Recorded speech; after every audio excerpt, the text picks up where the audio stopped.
Chers amis de Juste Milieu, bien le bonjour. Aujourd'hui, débat spécial, hein, c'est pour ça que je fais une petite introduction. Ah, tu vas constater que je n'ai pas la même chemise maintenant que dans ce qui va suivre. Voilà, c'est un détail qui a son importance. Hein, on a tous quelque chose en nous de Christina Cordula, mais c'est pas la question.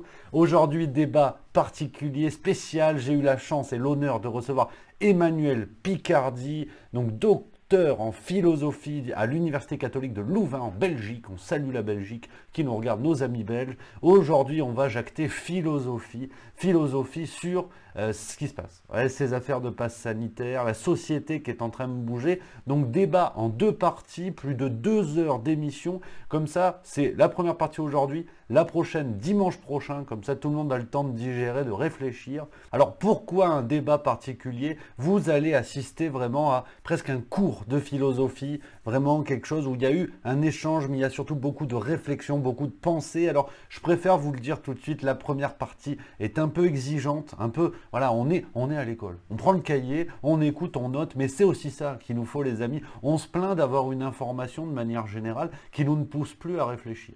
Bon, bah, sur Juste Milieu, je vous ai entendu, chers Français, chers amis, d'ici et de là-bas. Et ben voilà, aujourd'hui, on va se creuser un petit peu les neurones sur Juste Milieu. Donc, une première partie qui va être assez théorique et on va se retrouver dimanche prochain pour la deuxième partie où là, on va revenir, voilà, on va remettre les pieds dans l'actualité à la lumière de ce que vous aurez appris aujourd'hui. Donc, vraiment, les amis, j'ai hâte d'avoir votre retour sur cette vidéo. Ça a été un plaisir pour moi d'échanger avec Emmanuel Picardi. Vraiment, c'était même un honneur de recevoir, voilà, des personnalités telles que lui sur la chaîne. Mais je vous préviens, voilà, aujourd'hui, on n'est pas là pour ricaner. Aujourd'hui, on va réfléchir, mais c'est la force de Juste Milieu, c'est qu'il y en a pour tous les goûts. Hein. Haribo, c'est beau la vie pour les grands et les petits. Donc voilà, c'est l'esprit Juste Milieu. Il ne me reste plus qu'à vous laisser savourer cet échange. N'hésitez pas à réagir en commentaire. On se retrouve dimanche prochain pour la deuxième partie. Prenez soin de vous. Bon débat. Taisez-vous. Non mais cet homme est ahurissant. Porte-parole du gouvernement. Ce que vous venez de faire, c'est super.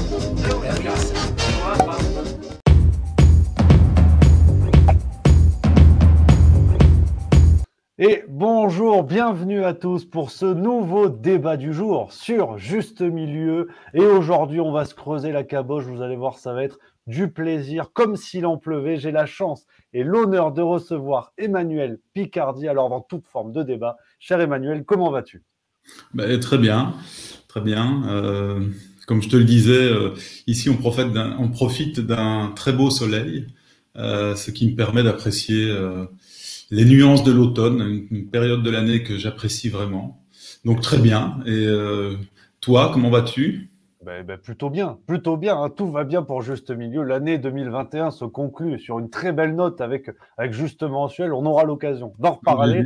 Mais pour préciser à nos spectateurs, tu es du côté de la Belgique, hein, c'est ça, hein? Oui, c'est ça. Voilà, hein, comme quoi il y a un très beau soleil en Belgique, ça c'est bien. On arrête les légendes et autres raconteries.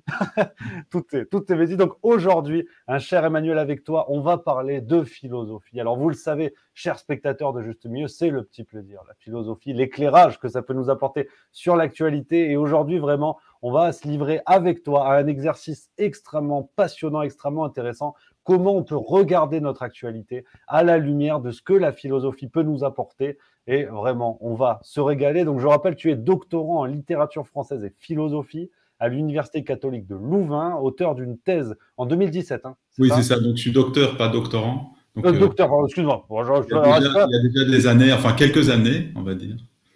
J'ai fait une thèse en 2017. Très bien.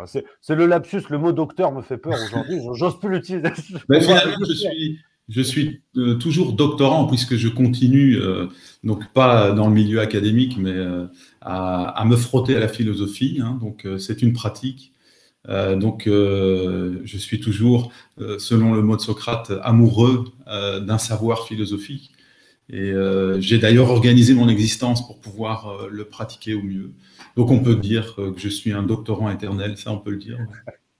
Alors on le garde. Allez, à la suite d'une thèse intitulée La philosophie comme manière de vivre, justement, ou les impasses de la domination sur une lecture des caractères de La Bruyère. Alors, chers spectateurs, pour creuser l'échange que l'on va avoir aujourd'hui avec Emmanuel Picardi, en source, vous pourrez trouver le travail de thèse justement d'Emmanuel et notamment cette deuxième partie, c'est ça, qui vient renforcer ce que l'on va évoquer aujourd'hui. Ben, oui, je me suis dit qu'il était préférable de la partager parce que on va essayer d'avoir un discours qui soit assez accessible. La volonté, c'est de partager certains outils réflexifs, justement pour faire face à ce qui nous arrive. Mais qui dit réflexif dit une certaine habituation au recul réflexif. Donc ça va peut-être paraître dense par moment, mais aussi il y en a d'autres qui sont plus habitués à ce recul. Donc il est un peu difficile de contenter tout le monde. Je me suis dit que c'était préférable de renvoyer directement au travail que j'ai effectué, et ceux qui veulent creuser, qu'ils se mettent à lire et à envisager toutes les hypothèses et les conclusions auxquelles je suis arrivé. Absolument, absolument. Et c'est précisément l'exercice auquel on va se livrer aujourd'hui, parce que vous le savez, sur Juste Milieu, on ricane, mais souvent, on se creuse un petit peu les neurones, parce que c'est bien ce qu'il faut faire aujourd'hui. Alors, on se plaint, malheureusement, de ne pas avoir de réponse, de réflexion, en tout cas pas suffisamment dans nos médias traditionnels. Alors, parfois, il faut être exigeant avec soi-même pour se confronter à ces réflexions, et c'est précisément le but de cette émission, et on va tout de suite ouvrir le grand débat. Et justement, la question, c'est le débat. La transition est toute trouvée. On dirait du Jean-Pierre Foucault. Cette notion de débat, le débat à l'heure sanitaire, comment en est-on arrivé là? C'est la question que je souhaite te poser pour ouvrir, Emmanuel. Comment se fait-il qu'aujourd'hui, le débat soit devenu aussi cadenassé avec des personnages tels Martin Blachier, pour ne citer que lui, que les gens connaissent, des personnages qui viennent sur les plateaux proposer des messages qui vont se contredire les uns les autres d'une semaine à l'autre. On n'a jamais été aussi auprès de la phrase de Guy Debord que le vrai est un moment du faux. Hein. Comment en est-on arrivé là, cette figure du débat qui ne parle plus que de crise sanitaire ou n'importe quel sujet, même quand on parle de foot, on dit s'il y a des spectateurs, c'est que le virus va bien pour l'instant. Enfin, voilà, on ne parle plus que de ça. Comment en est-on arrivé là, cher Emmanuel? Oui, non seulement ça cadenasse un peu la parole médiatique, mais aussi les décisions politiques. Donc la crise sanitaire est devenue l'alpha et l'oméga de toute décision. Et il y a un principe derrière tout ça qui peut se défendre, mais dont il faut discuter justement. C'est on ne pourra résoudre tous les problèmes humains que si on résout d'abord cette difficulté-là. Et donc c'est pour ça qu'il y a une espèce de réductionnisme sur la gestion de cette crise sanitaire. Alors peut-être pour rentrer justement dans le débat, je pourrais parler un peu de mon expérience vis-à-vis de cette crise. J'étais assez disposé à l'époque pour accueillir un petit peu cette effervescence, parce que j'avais décidé juste un mois avant de cesser mes activités professionnelles pour justement prendre le temps d'approfondir mon travail dans la philosophie. Et donc, ça date de janvier 2020. Et en février, la crise a commencé. Et j'ai particulièrement été frappé. Moi, ce qui m'a mis en alerte un peu, c'est le discours médiatique de la presse a rapidement basculé du descriptif, quelque part, idéalement, on sait très bien que ça n'a jamais fonctionné idéalement comme ça, mais il y avait quand même une ligne de conduite, c'était de présenter des faits et au lecteur, parmi la multiplicité des faits présentés, de se faire un avis, de se faire un jugement. Donc on était idéalement dans la description. Et les médias ont vite basculé de la description au prescriptif. Donc effectivement, pour relayer les décisions gouvernementales, jusqu'à interdire par tout un ensemble de dispositifs des débats véritablement démocratiques sur des notions, par exemple, aussi importantes que la santé, par exemple. Je veux dire, on se dispute beaucoup autour des faits, mais sur cette notion, j'ai entendu peu de personnes qui réclamaient un débat. Et pourtant, apporter des précisions autour de la définition même de la santé permet de voir un peu dans quelle ligne de conduite on s'inscrit ne serait-ce qu'interpréter ce qui pourrait être une crise sanitaire, ce qu'on a décidé apparemment majoritairement dans le monde. Le monde a décidé dans un très large consensus que c'était une crise sanitaire, qu'elle était prioritaire avant toute chose. Et donc c'est un peu ça qui m'a alerté et qui m'a incité à actualiser la parole philosophique pour faire face à cette effervescence médiatique, parce que c'est une véritable effervescence médiatique. Et donc, ce passage du descriptif au prescriptif, évidemment, n'a pas manqué de susciter des clivages assez importants, voire irréconciliables. Donc, la parole, finalement, et ça, apparemment, c'est admis par tous, c'est aussi quelque chose dont on ne veut pas débattre, est devenue une lutte, c'est-à-dire un objet de lutte pour le pouvoir. Évidemment, moi, ça m'a alerté assez rapidement. Elle a toujours, évidemment, été l'objet d'une lutte pour le pouvoir, pour autant qu'il y ait eu des espaces dans l'espace politique pour débattre. Et on sait très bien qu'il y avait une tension permanente entre la parole utilisée comme arme pour influencer les gens, pour leur donner leur ligne de conduite, mais aussi une parole qu'on peut remettre en cause. Ici, on s'est pratiquement radicalisé dans cette position, et c'est pour ça, en superficie du moins, qu'il y a une difficulté de part et d'autre d'accepter un véritable débat. Alors, je sais qu'il y a les critiques vis-à-vis des décisions gouvernementales et de la lecture de la presse vont dire justement, vous n'organisez pas de débat, mais on voit que la volonté d'organiser ces débats, c'est pour contester l'interprétation des faits. Et donc finalement, c'est qui va avoir raison? Parce que les faits, finalement, je veux dire, d'abord, ils sont pléthores, il y en a beaucoup. Qui va sélectionner ces faits?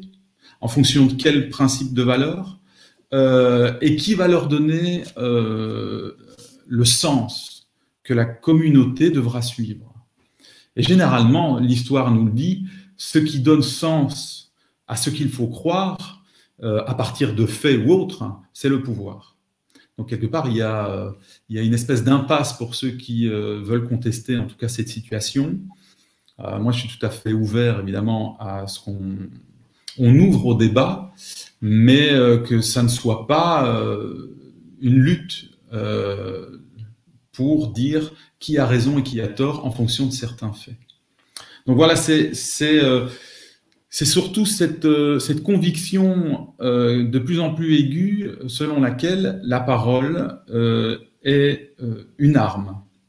La parole est là pour manipuler, la parole est là pour influencer, et on ne se prive pas soit de le dire d'un côté, soit de l'utiliser comme tel de l'autre. Alors, quelle attitude avoir par rapport à ça? Moi, évidemment, puisque la philosophie nous y engage, j'ai voulu avoir une attitude assez critique, mais je suppose comme beaucoup de gens. Mais ce qui m'a alerté principalement, c'est le fait que la parole, justement, dans la philosophie antique, était aussi conçue, ils n'étaient pas naïfs, comme quelque chose par lequel on parvenait à avoir une influence dans l'espace politique, donc avec cette fameuse rhétorique, rhétorique dont on a discuté assez tôt, notamment dans les dialogues de Platon. Mais la parole était, comment dire, le fondement de la réalité objective et le foyer de l'expérience politique.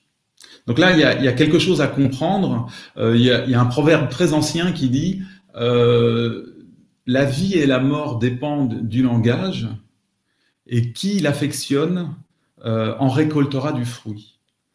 Donc, il y a vraiment un déplacement. En tout cas, ce qu'on peut constater, c'est qu'il y a un déplacement entre une vision exclusivement, je veux dire, lié à la logique de la domination, c'est-à-dire j'utilise la parole pour avoir de l'influence et pour persuader et pour un peu jouer les coudes dans l'espace public, où j'utilise une parole, évidemment pour ouvrir le débat, mais surtout pour constituer un espace politique. Donc là, il y a un déplacement. Alors, ce qu'il faut comprendre, et c'est mon hypothèse, c'est celle que je vais défendre ici, c'est que notre vision que nous avons de la politique, notre regard sur la chose politique, est quelque part emprisonné dans une logique de pensée et qui s'appuie sur une doxa. Et c'est finalement cette logique de pensée, cette doxa qui a son histoire, et dont je vais un peu parler, qui quadrille un peu notre vision, qui nous donne à voir une certaine réalité cette réalité, elle est vraie. C'est pas parce que je vois des choses à travers les grilles d'une prison, par exemple, hein, une fenêtre qui s'ouvre vers la réalité, que ce que je vois n'est pas vrai. Mais c'est quadrillé. Et ça nous empêche de voir d'autres possibles. Alors, j'aimerais bien parler de cette doxa, je suppose autour de laquelle on se reconnaît un peu tous, hein, et ensuite des principes fondamentaux de cette logique de pensée qui préside à notre compréhension du politique et finalement aux décisions qu'on prend pour vivre dans l'espace politique. Alors la doxa, en fait, elle se présente à peu près comme ceci. Dans l'histoire de l'humanité, il y a eu un moment, un surgissement historique qu'on a appelé la Renaissance. D'ailleurs, le vocable Renaissance dit beaucoup de choses. Hein. C'est une reconstitution historiographique. Hein. À ce moment-là, on ne parlait pas de la Renaissance. Ouais. Mais en gros, on peut dire que après des siècles d'obscurantisme, surtout au Moyen Âge, où les hommes ont essayé de comprendre le réel qui leur advenait à partir d'idées philosophiques assez abstraites ou à partir de fins dernières, on pointe là les religions, etc. L'homme s'est enfin retourné vers lui-même et sur ce qu'il a de plus essentiel. Le monde, tel qu'il peut être touché, tel qu'il peut être vu, senti hein, par tous les sens. Et de là est né, quand je dis que c'est une doxa, ça ne veut pas dire que c'est faux, hein, c'est évidemment vrai dans un certain sens. Hein. Mais de là est né le développement des arts, des commerces, des techniques, des technologies pour nous, développement des sciences aussi. Et donc, l'homme se retournant vers ce qu'il y a de plus essentiel, quitte cette partie un peu obscure de l'histoire pour découvrir un monde qui s'ouvre à lui et s'est engouffré dans cette renaissance, donc le développement de toutes ces sciences. Alors, il y a une question, selon moi, qu'il faudrait se poser. Donc ça fait à peu près 500 ans. L'homme a investi tout son génie dans, finalement, la gestion de la part matérielle de son existence. Et vraiment tout son génie, parce que les découvertes qu'il a faites, qu'il a réalisées, sont prodigieuses et sont utiles, finalement. On va dire que toute découverte a été utile, ça dépend de l'usage qu'on en fait. Donc l'homme, depuis 500 ans, a investi tout son génie dans la gestion de la part matérielle de son existence, ce qu'il peut voir, ce qu'il peut toucher, en espérant, et ça c'est la part politique, que ce sera la base d'un épanouissement. Donc on retrouve un peu la même logique que j'ai dit tout à l'heure avec la crise sanitaire.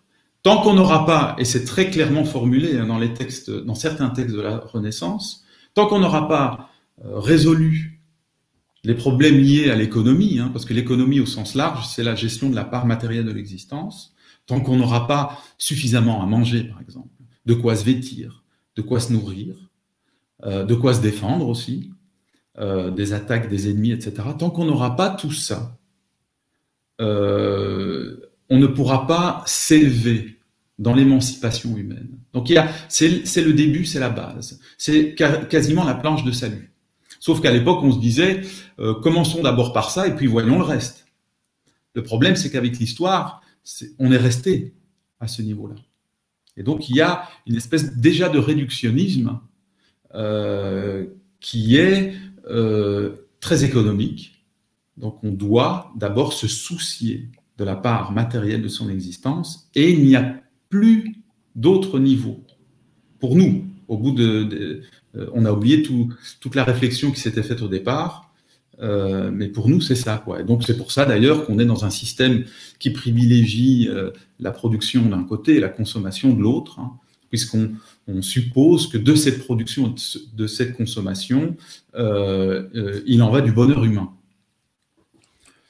Alors, la question qu'il faut se poser, c'est comment se fait-il que, ayant investi tout le génie humain dans cette gestion de la part matérielle de l'existence, on en soit arrivé à la situation où nous sommes maintenant.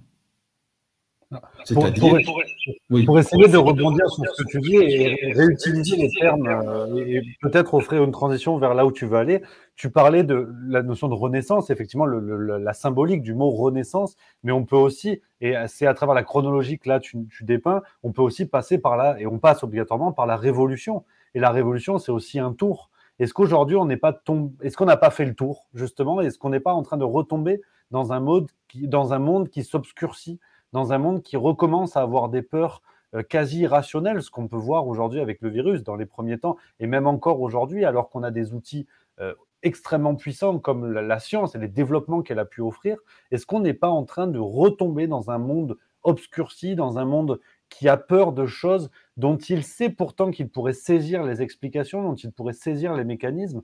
Mais on voit aujourd'hui que, par exemple, sur les études scientifiques, il y a eu des débats incroyables qui venaient à valider ou invalider l'étude, non pas par rapport aux résultats, mais par rapport à qui l'avait faite, cette étude. Et donc, on tombe dans un obscurantisme qu'on pensait pourtant avoir éloigné grâce à la science et ses développements. Mais est-ce qu'on n'a pas fait notre révolution? Est-ce qu'on n'a pas fait le tour? Est-ce qu'on n'est pas en train de revenir à ce que tu disais précédemment?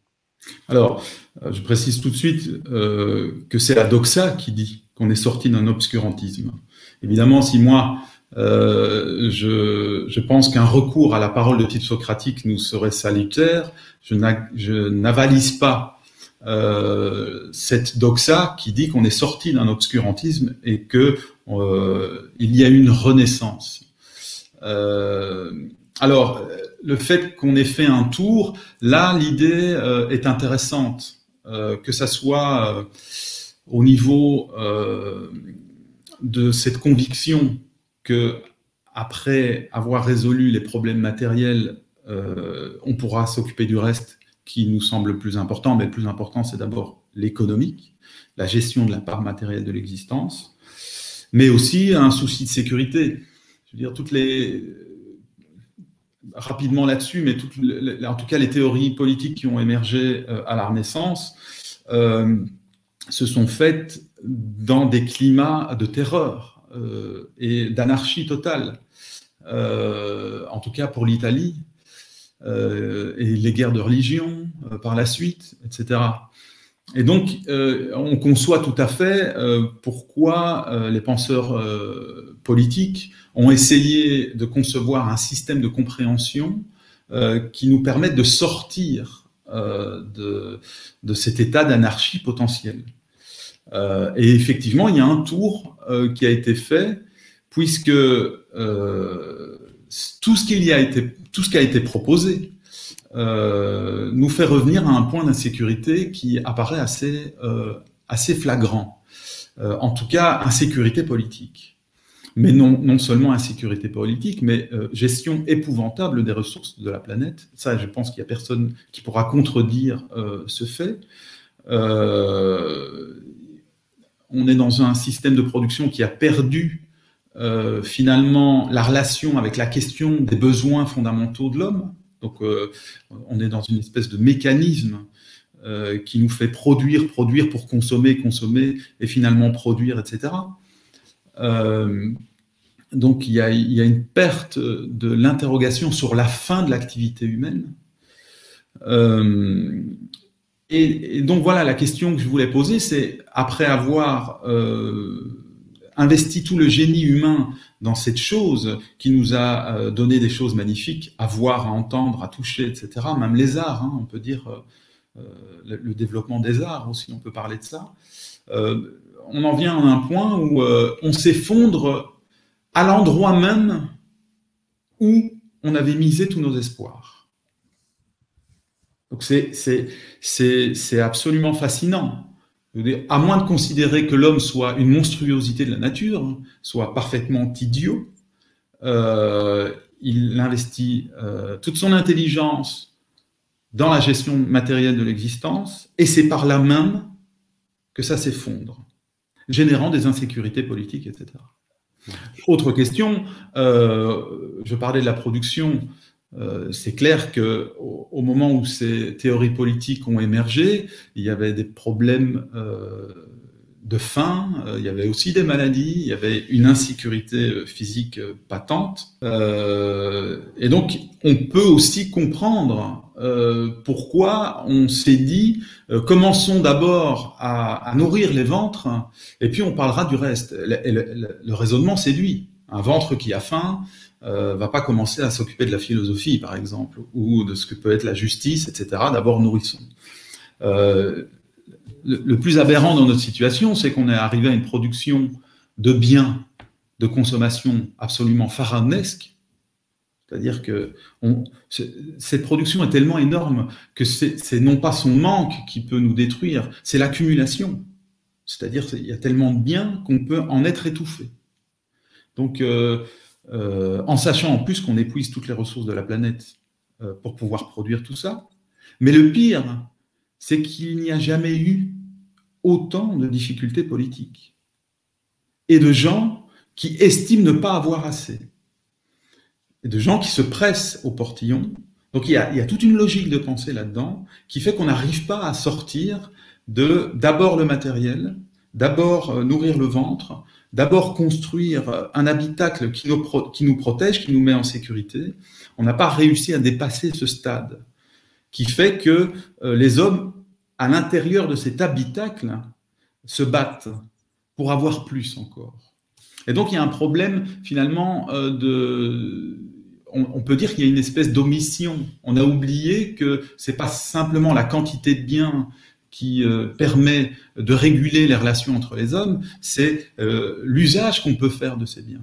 Et là, il y a un énorme déficit. C'est-à-dire qu'on ne sait pas partager ce qui est produit. On n'y arrive pas parce qu'on n'a pas regardé finalement les moyens qui nous permettraient de le faire. Alors, c'est là que je pourrais directement enchaîner sur cette fameuse doxa qui cache une logique de pensée. Donc, et qui cache, et qui finalement, la conséquence est qu'il y a un déficit dans les moyens pour pouvoir vivre entre nous et avoir des relations plus ou moins apaisées. Alors, je parle de doxa. Hein. La doxa, c'est l'opinion communément admise. En notant d'ailleurs que la parole socratique, par exemple, est infiniment paradoxale. Elle n'est pas paradoxale par plaisir, elle n'est pas sophistique. Elle est paradoxale parce qu'elle donne des outils justement pour prendre distance avec l'opinion communément admise. Alors, quelle est cette doxa? Qu'est-ce qui se cache derrière finalement ce choix? Ce choix que l'humanité, dans son histoire, a fait, ce choix qui s'est imposé dans les esprits, que ça soit chez les penseurs politiques, mais aussi dans l'effectivité de la politique, jusqu'à nous, c'est tout d'abord le primat de la factualité. Donc, ce qui compte, c'est regarder les faits. Donc tout ça, ça va être développé, hein, mais je mets juste les points. Quelque part, les faits sont le point de départ et le point d'aboutissement de toute réflexion politique. Alors, ça va déjà heurter que je puisse dire qu'on doit prendre distance avec ça. Mais il faut voir les conséquences. Il faut voir aussi les origines de ce primat. Mais il y a une cohérence, hein, donc les primats de la factualité. On ne sort pas des faits. Une anecdote, par exemple. Ici, notre Premier ministre s'appelle De Croo, et récemment, parlant de la vaccination obligatoire, parce que ça met en émoi la population, et à juste titre, et De Croo, notre Premier ministre, est revenu et a dit c'est pas la solution, malgré qu'il y ait des pressions un peu de toutes parts. Je suppose qu'en France aussi, c'est la même chose. Il y a des pressions de toutes parts pour que la vaccination soit obligatoire. Et De Croo dit récemment, il y a 2-3 jours, ce n'est pas pertinent, c'est pas comme ça qu'on convaincra les gens. Donc là, son objectif, c'est de convaincre les gens. Je suppose que lui-même suppose qu'il y a un risque politique d'obliger, c'est-à-dire que ça va engager des dissensions irréparables dans le corps social. Donc il manœuvre quelque part. Mais il dit on a 11 fois moins de chances d'être hospitalisé si on est vacciné. Alors, cette information, moi, je ne veux pas la discuter. Il y en a qui iront chercher des faits et d'autres faits pour la discuter. Moi, je n'ai pas les compétences. Ce qui m'importe, c'est quand il ajoute « là, ce sont les faits ». Et ça, c'est convaincant. Donc, vous voyez, il y a l'énonciation d'un fait et immédiatement un devoir-faire. Donc, il y a une espèce de court-circuit. On court-circuite la délibération qui nous dit mais quelle est donc la norme à tirer de ces faits pour guider toute une politique nationale et à l'échelle mondiale aussi, quoi. Donc, juste pour nourrir la réflexion et faire le parallèle aux spectateurs juste milieu qui reconnaîtront tout de suite ça, en France, on a une publicité du gouvernement qui tourne à la radio, à la télévision ou autre, et le slogan à la fin est « on peut débattre de tout sauf des chiffres ». Donc, on est absolument dans la même idée. Je me permets juste, voilà, ça. Pour... Et alors, c'est bien cet ajout parce que qui dit fait dit quantitativité. Donc, on est dans une vision quantitativiste de l'existence. Et donc, finalement, l'idée, c'est plus on aura des faits pour conforter notre position, plus notre position sera valable. Donc, premier principe fondamental de cette logique de pensée, primat de la factualité. Des faits, finalement, comme une espèce de relation magique, découle une ligne de conduite et une norme. Mais puisqu'elle surgit de juste la prééminence des faits, on n'a pas besoin de justifier ou de délibérer sur cette norme. Voilà. Donc, primat de la factualité. Le deuxième, on en a déjà parlé, primat de l'économie. Donc, je ne vais pas m'attarder là-dessus, mais ça fait maintenant plusieurs siècles qu'on croit, comme je l'ai dit tout à l'heure, que d'abord, c'est une question de priorité, hein, d'antériorité dans les soucis humains. D'abord, s'occuper de la part matérielle de l'existence va résoudre tous les problèmes. On nous fait le même coup avec le virus. D'abord, s'occuper de ce virus, de cette épidémie, et seulement à partir de là, les problèmes vont se résoudre. Et c'est pour ça qu'il y a un lien, parce que, encore une fois, si on prend la définition large de l'économie, la gestion de la part matérielle de l'existence, finalement, la santé fait partie, le fin fond de cette économie, c'est le corps humain, c'est-à-dire ce qui peut profiter de cette gestion.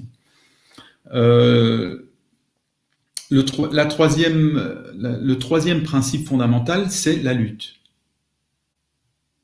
Donc, le corps social est nécessairement marqué au coin de la lutte.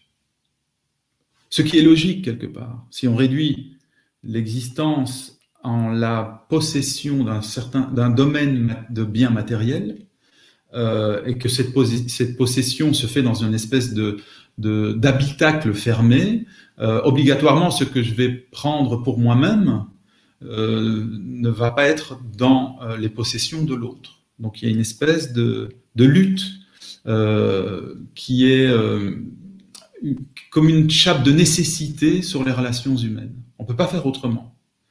Ce que je prends et ce que je possède moi-même, c'est ce que l'autre ne possédera pas, mais convoitera peut-être. Alors, le quatrième principe, c'est que l'homme est en adéquation naturelle avec cette lutte. Donc, et ça revient beaucoup dans les débats, et notamment autour du complotisme. Cette fameuse notion du complotisme. C'est-à-dire, qu'est-ce qui se passe avec cette notion du complotisme? C'est qu'on s'accuse de malveillance en permanence. Comment osez-vous penser que les hommes politiques fassent tout un programme politique pour nuire à la population? Voilà. Donc si vous pensez ça, vous êtes complotiste. On peut balayer tous les autres arguments. C'est ça le fond même du complotisme.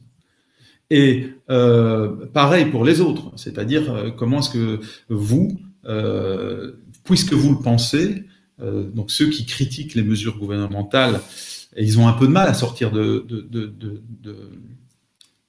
ce paradigme de la lutte, hein, parce qu'on entend souvent les mots oligarchie, ces personnes qui, haut placées dans l'économie, dans le pouvoir politique, etc., n'en font qu'à leurs propres yeux, à leurs propres intérêts.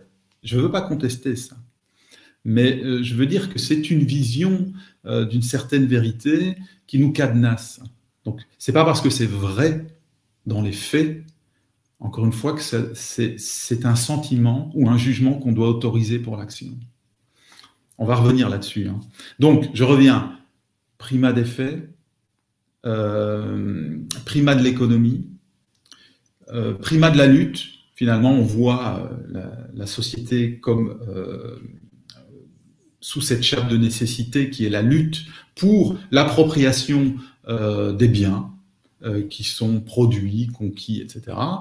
L'homme est, pour utiliser un terme qui était utilisé dans la philosophie politique justement renaissante, est fondamentalement méchant. Donc, Machiavel le disait. Il faut, c'est écrit en toutes lettres dans ses réflexions, il faut partir du principe que l'homme est fondamentalement méchant et constituer des états politiques en fonction de cette méchanceté. Si il n'apparaît pas méchant, le temps nous fera découvrir qu'il l'est réellement. Donc, voilà. Et c'est normal parce qu'il voyait justement le corps social comme étant en proie à une lutte incessante. Et enfin, cinquième point, le langage. Le langage sert à communiquer un contenu d'information et le langage est une arme au sein de cette lutte. Le langage au niveau politique peut être aussi source d'agrément. Mais disons que c'est pas même s'il y a des liens, hein, mais c'est pas enfin déjà ce type de langage a déjà été oublié par nous finalement, en tout cas par une bonne part de la réflexion, mais ça n'intervient pas forcément dans la réflexion que j'essaye de proposer ici. Donc voilà, 5 points.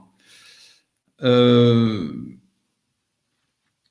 pense que ces 5 principes fondamentaux qui se cachent derrière la doxa autour de laquelle finalement tout le monde se rassemble pour se battre, finalement, c'est les 5 barreaux de la fenêtre de la prison par laquelle on essaye de comprendre la chose politique. Et donc, par le fait de comprendre la chose politique selon cette logique, ça nous détermine à agir d'une certaine façon.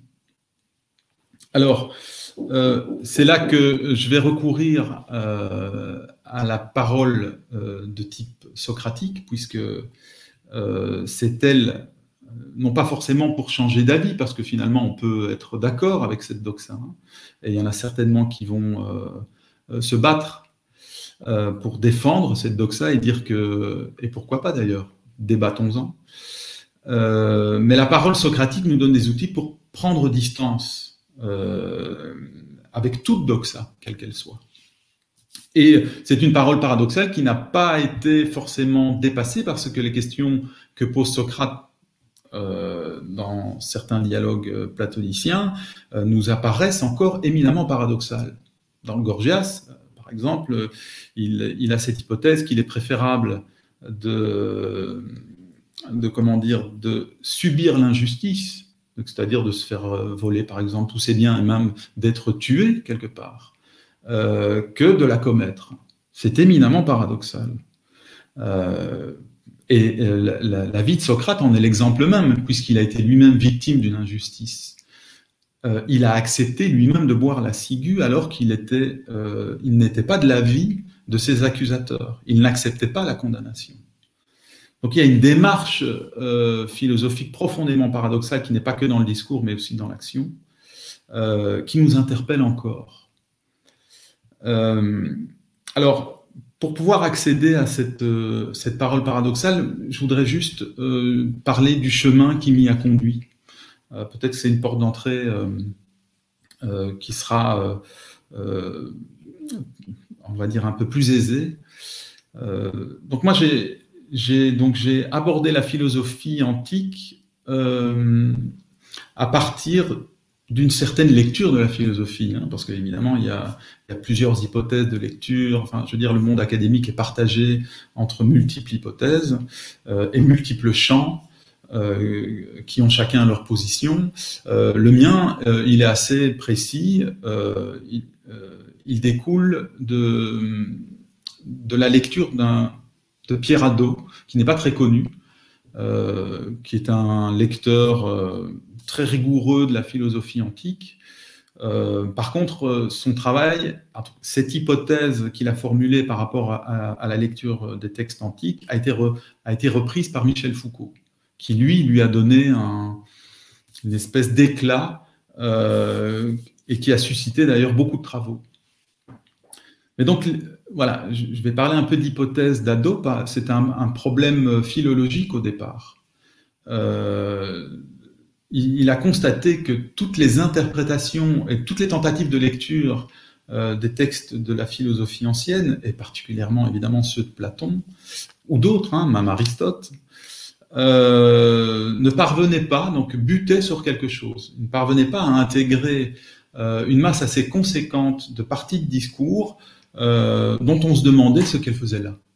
Donc, et même en ayant des connaissances assez réduites de la parole socratique, on se souvient que c'était un peu la dynamique du discours de Socrate d'utiliser multiples détours, de poser des questions, de revenir en arrière, etc.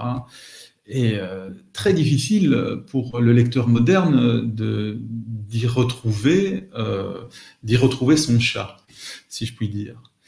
Et alors, Pierre Hadot formule cette hypothèse, mais c'est peut-être qu'on a l'habitude de lire la philosophie selon une certaine méthode, et ce n'est pas forcément celle de la philosophie antique. Donc il est peut-être préférable de découvrir quelle est cette méthode, et quelle est la finalité aussi des textes antiques, pour pouvoir intégrer tous ces passages qui nous échappent. Donc, Hadot formule ceci, en fait, on lit la philosophie moderne, et d'ailleurs tout discours, on va dire scientifique, a pour fonction de décrire. On parlait de la description tout à l'heure. Je décris une certaine réalité. Alors, cette réalité peut être abstraite, hein, une série de concepts, et mon discours est là, mon langage est là pour y renvoyer, pour relayer cette réalité conceptuelle. Mais je peux aussi utiliser le discours pour décrire une réalité expérimentale, pour décrire des faits, etc. Donc, il y a une conviction que le discours est là pour décrire des faits, une expérience, une réalité. Pierre Hadot dit le discours philosophique, en tout cas socratique, et par la suite de filiation socratique, n'a pas pour cette fonction de décrire. Il a pour fonction de transformer celui qui pratique le discours. Et alors, on se transforme par le discours, non pas simplement à partir de contenu de discours, ce que finalement les lectures cherchent, c'est-à-dire quels sont les contenus qu'on va pouvoir harmoniser en un certain système de pensée, mais surtout à partir d'opérations que le langage mobilise. Et pour Socrate, c'est la dialectique. Et pour d'ailleurs la philosophie antique, la dialectique, pour le définir assez simplement, qui est d'ailleurs la dialectique est définie par Socrate dans de nombreux dialogues, c'est simplement l'art de questionner et de répondre. Il ne faut pas chercher plus, même si ça nous emmène très loin, mais l'art de questionner et de répondre mobilise un certain nombre d'opérations, opérations de l'esprit, opérations spirituelles au sens technique du terme, qui sont destinées, donc l'instrument même de ces opérations, c'est le langage, c'est la parole, tout cela est destiné à transformer celui qui pratique ce langage philosophique. Et effectivement, si je peux m'appuyer sur certains textes philosophiques qui ont une connotation politique évidente, je pense à l'Alcibiade de Platon. L'Alcibiade de Platon, c'est un texte fondamental pour la philosophie de l'Antiquité. Pendant 1000 ans, pratiquement toutes sectes confondues se sont appuyées sur l'Alcibiade de Platon comme la porte d'entrée de la philosophie, qu'on soit platonicien ou qu'on ne soit pas platonicien. Donc c'est un texte dont l'importance est considérable, et c'est un texte éminemment politique. Alors si je peux situer un peu ce texte, c'est Socrate qui rencontre son amoureux, c'est Alcibiade, et il le cueille juste au moment où Alcibiade a fini sa formation. Donc il sort des mains des pédotribes, c'est ce qu'on appelait les personnes qui se chargeaient de l'éducation des gens nobles, parce qu'Alcibiade évidemment est le fils d'une personne importante. Son père, c'est un valeureux capitaine grec qui s'appelle Clinias. Son tuteur n'est rien moins que Périclès. Donc c'est quand même, il fait partie de ces couches qui sont amenées, couches de la population qui sont amenées à avoir des responsabilités politiques importantes. Et Socrate le cueille juste au moment où il décide d'aller vers l'Assemblée pour faire valoir sa voix. Et Socrate, évidemment, devine son dessein. Ça fait partie de la première page du dialogue. Je vois chez toi, Alcibiade, ton envie de conquérir la conviction d'abord des Athéniens que tu peux être leur capitaine. Ensuite, tu as des prétentions pour conquérir la Grèce et voir le monde entier. Donc, il le cueille au moment où il va s'engouffrer dans les affaires politiques de sa cité. Et c'est là que Socrate lui demande, la discussion tourne autour de qu'est-ce que tu sais, quelles sont tes compétences en fait pour prétendre à ces choses. Alors, on se rend compte qu'il sait jouer de la lyre, qu'il connaît la grammaire, c'est-à-dire qu'il sait lire et écrire, et qu'il pratique la lutte. C'est un petit peu près le fond même de son éducation, ce qui est déjà pas mal.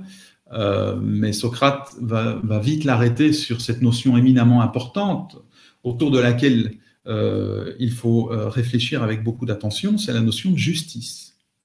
C'est clair que avant de se lancer dans l'activité politique, il faut au moins avoir quelques notions.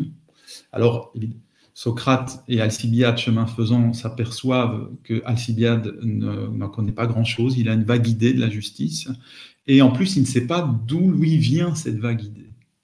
Donc, il y a une question importante dans le dialogue, d'où te vient cette idée que tu as de la justice, et idée qui préside finalement à la conduite de ton existence, parce que tu vas aller vers ce qui t'apparaît le plus juste. Donc c'est de cette idée que tu peux délibérer et agir. Alors, donc il y a deux points fondamentaux. Donc, tout être humain a en lui une vague idée de la justice, et donc Socrate lui dit mais d'où te vient ça, cette vague idée? Ils excluent le fait que ça soit du monde extérieur qu'il ait cette vague idée, parce que quand on se retourne vers le monde extérieur, il n'y a que désaccord sur la justice. Et donc on ne peut pas savoir exactement, à moins de juger à part soi quel est le meilleur parti à prendre. C'est pas le monde qui va nous dire de manière définitive la justice c'est ça. Donc l'idée est plutôt à l'intérieur de soi. mais elle est vague. Et c'est là que Socrate, immédiatement, dans le dialogue, à ce passage-là, lui délivre les outils de la dialectique. Grâce à cet art dialectique par le jeu des questions et des réponses, tu vas pouvoir éclaircir cette idée.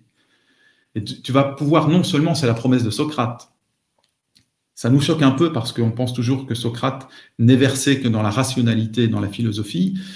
Socrate adhérait pleinement à l'idée qu'il n'y avait pas de constitution politique possible en dehors de la guerre avec les autres cités. Donc Socrate dit très clairement dans le dialogue, c'est grâce à moi que tu vas pouvoir accomplir le projet que tu formes. C'est-à-dire conquérir la conviction de tes concitoyens pour devenir capitaine d'Athènes et à partir de ce poste, devenir celui qui régnera sur la Grèce et sur le monde entier. Donc Socrate lui délivre finalement des armes ou des moyens, des outils philosophiques pour au moins éclaircir cette notion capitale qu'est la justice, et grâce à cet éclaircissement et grâce à ces moyens, se conduire dans l'existence. Donc on voit l'hypothèse d'Ado parfaitement vérifiée là, puisque le discours philosophique est l'occasion de communiquer ou de transmettre à l'autre des moyens pour se transformer soi-même. Alors pour l'anecdote, Platon n'a pas choisi Alcibiade par hasard, et c'est là un petit peu tout son génie, parce qu'Alcibiade a fini par précipiter la Grèce dans une espèce de ruine. Il a manqué quelques campagnes, mais il y a là du génie qu'il faut interroger. Je n'ai pas forcément le temps de parler de ça maintenant, mais c'est certainement lié à la conviction que la philosophie est toujours un discours en progression. Et ce n'est pas du tout aussi dogmatique qu'on le croit. Donc il a choisi la figure d'un homme politique qui n'aura pas réussi. Donc, je reviens à l'hypothèse d'Ado. Effectivement, la philosophie, et on comprend d'ailleurs tous les détours qu'il y avait dans le texte philosophique, c'est justement pour permettre à la fois à l'interlocuteur, mais aussi au lecteur, à l'auditeur, d'acquérir progressivement tous les outils analytiques et tous les outils discursifs pour éclaircir les notions grâce auxquelles on se conduit dans l'existence. Alors c'est quoi ces notions? Il y a la justice, mais il y a aussi l'amitié, il y a aussi l'amour, il y a aussi le courage, il y a la tempérance, tout ce qui peut nous paraître finalement spéculatif, mais à partir du moment où on sait que l'ordre que je vais parvenir à mettre dans mon esprit va finalement m'aider à mettre un peu de l'ordre dans mes affaires, on peut s'apercevoir que la philosophie peut être utile. Alors, de manière beaucoup plus littérale, dans le Phèdre de Platon, là, Socrate, je pourrais peut-être lire ce passage qui est très court. Socrate va directement dire que il va même aller plus loin. C'est même pas le discours philosophique. Il va dire que tout discours, aussi insignifiant qu'il soit, est une psychagogie. Donc, je lis le passage, si je le retrouve. Donc, eh bien, donc il s'adresse à Phèdre, est-ce l'art de parler dans son ensemble? Est-ce que l'art de parler dans son ensemble ne serait pas une psychagogie par le moyen de discours qui ne se tiennent pas seulement dans les tribunaux et autres lieux publics de réunion, mais aussi dans des réunions privées, indifféremment la même pour les petits et pour les grands sujets, dont la pratique correcte du moins, n'a rien de plus estimable quand elle est appliquée à des questions sérieuses ou à des questions insignifiantes. Donc là, Socrate va même plus loin, il dit que toute parole a pour fonction de conduire l'âme. Et pas simplement, encore une fois, on ne réduit pas la parole pour avoir un pouvoir sur l'autre, c'est-à-dire la parole, à l'époque on estimait rhétorique, c'est-à-dire qui est destinée à persuader l'autre. La parole est le vecteur de contenu de pensée et d'un certain agencement dans ses contenus, mais aussi d'opérations qui permettent de transformer l'individu pour qu'il devienne, non pas simplement un philosophe, mais un citoyen. Et donc, cette hypothèse de Pierre Hadot est un bouleversement dans les sciences politiques modernes. Alors, je vais essayer d'expliquer pourquoi. Hein. Donc, Pierre Hadot propose cette hypothèse qui fonctionne dans le cadre de ses recherches philologiques pour comprendre au mieux les textes de l'Antiquité. Alors, Michel Foucault va récupérer cette hypothèse selon son cadre de recherche qui a déjà été posé et selon, on va dire, ses affinités politiques. Alors, quand je parle de politique, c'est pas politique politicienne, hein, c'est-à-dire qu'il a développé toute une vision de la politique qui l'engage à adopter une posture. Donc le discours de Foucault, c'est une posture de savoir dans l'échiquier politique. Donc il faut bien comprendre ça. Cela dit, malgré que la posture politique de Foucault est à des années-lumière, on va dire, de la philosophie socratique, ce qu'on peut voir, c'est qu'il a abordé la question avec une honnêteté intellectuelle absolument fascinante. Donc il va petit à petit essayer d'intégrer l'hypothèse d'Hadot, selon laquelle finalement le discours philosophique est destiné à transformer ceux qui le pratiquent. Et il va, dans ses recherches, se heurter à beaucoup de difficultés théoriques. Beaucoup. Et qui sont principalement explicitées dans les cours qu'il a donnés au Collège de France, pour ceux que ça intéresse, à partir de subjectivité et vérité jusqu'à du courage de la vérité. Donc il y a 4 ou 5 années là où il se heurte à la question du discours philosophique comme pouvant être la matrice de l'éthos, donc c'est-à-dire de l'éthos politique, c'est-à-dire des habitudes qu'on peut acquérir pour être un citoyen, et finalement la matrice de toute politique. Donc, pourquoi c'est un bouleversement? Pourquoi ça pose beaucoup de questions? Et pourquoi, à ma connaissance, il n'y a que Foucault qui s'est attaché à essayer de réduire les difficultés, ou en tout cas de les déplier. Par la suite, il n'y a pas eu beaucoup de personnes qui ont suivi ce chemin. Donc on a continué, parce que la philosophie comme manière de vivre, là maintenant ça nous est assez familier, hein, c'est Pierre Hadot qui a inventé cette expression pour montrer que la pratique d'un certain discours conduisait à une certaine manière de vivre. Donc on est habitué à cette idée que la philosophie ancienne, c'est un art de vivre. Mais la plupart des ouvrages qui relaient cette expression et cette idée, ou qui se font sur la base de cette expression, continuent à relayer cette philosophie simplement en termes de contenu. Donc on nous dit exactement comment ils ont vécu, et on nous donne le contenu de leur idée. Passe à la trappe toutes les opérations qui sont mobilisées par le discours philosophique. Mais donc j'en reviens à pourquoi ça présente beaucoup de difficultés pour le savoir moderne. C'est parce que ça heurte de plein fouet la logique de pensée que j'ai dépliée tout à l'heure.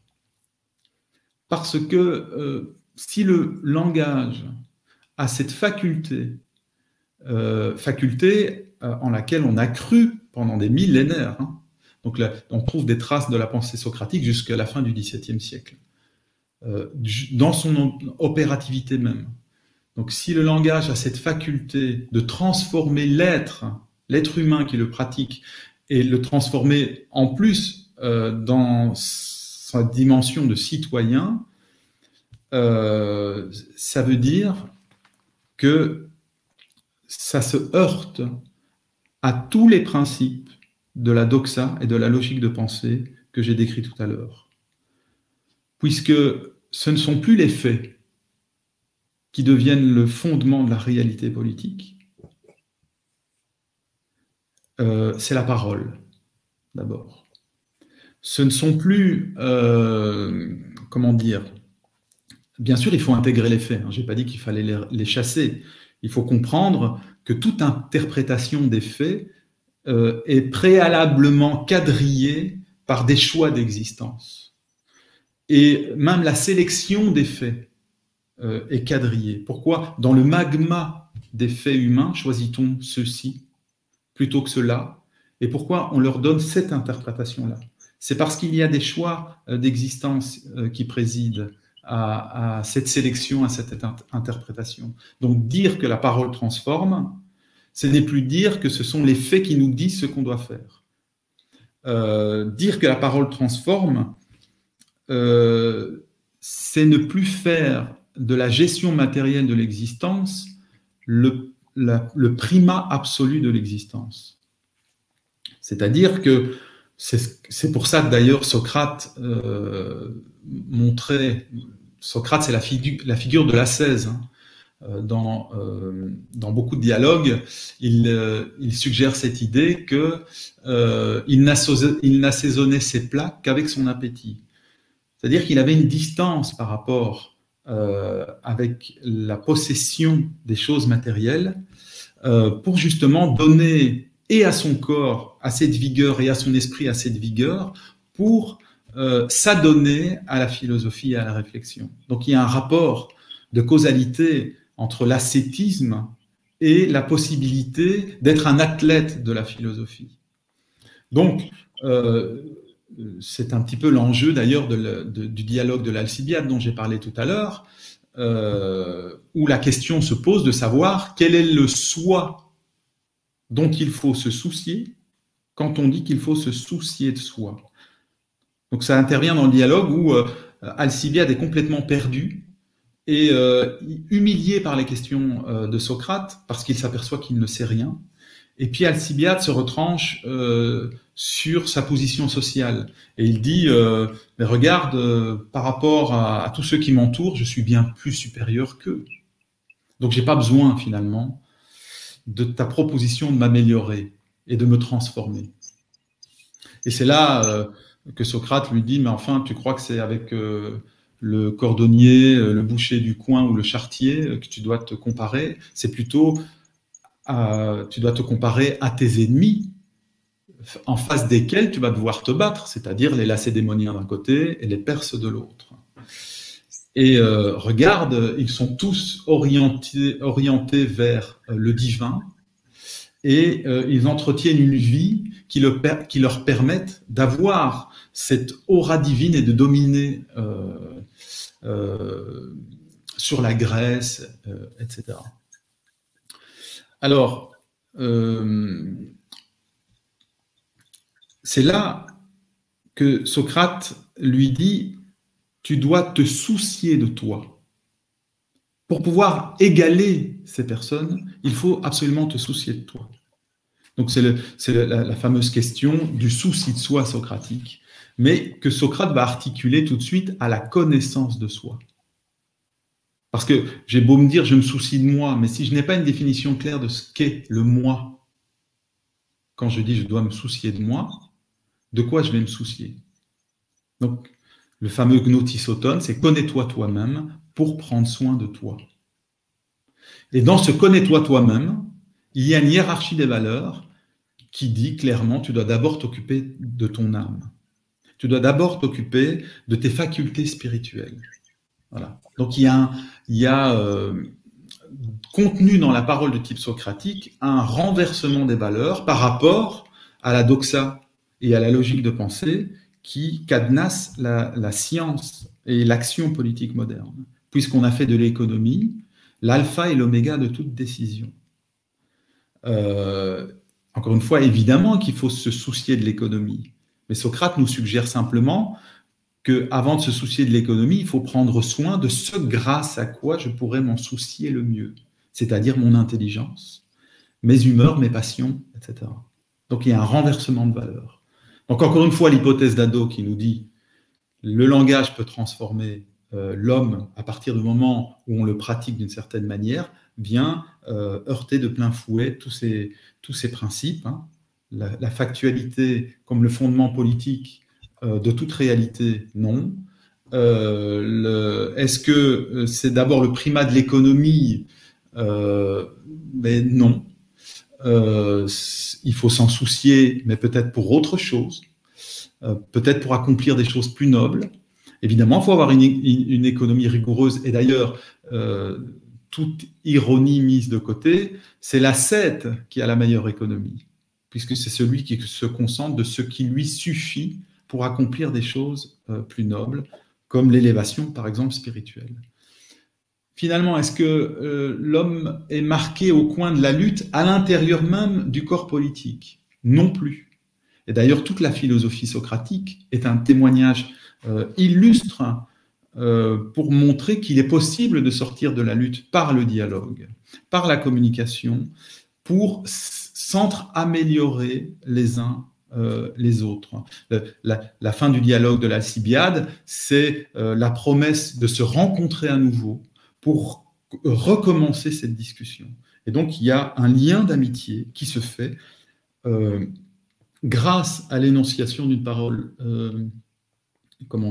philosophique. Et donc, l'homme n'est pas sous le poids d'une nécessité qui le destine absolument à la lutte. Donc, la parole socratique vient un peu remettre en cause ça.